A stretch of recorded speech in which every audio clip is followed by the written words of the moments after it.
During winter, my home stays free of excess moisture. The windows don't fog up and there's no musty smell. All it takes is having this on the windowsill in every room. Start by taking a decorative glass container.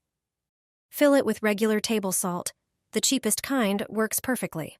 Salt absorbs moisture, doesn't spoil, and can last for weeks.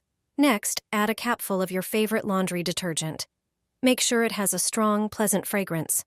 The next ingredient is rubbing alcohol, which has disinfectant, antifungal, and anti-mold properties. Add 3 tablespoons of it to the salt in the container. Place the prepared container on the windowsill, especially in rooms where you notice water collecting on the windows during winter.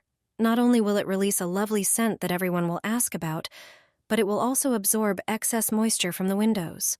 This prevents condensation and stops mold from forming on window seals. I've been using this trick in my home for years,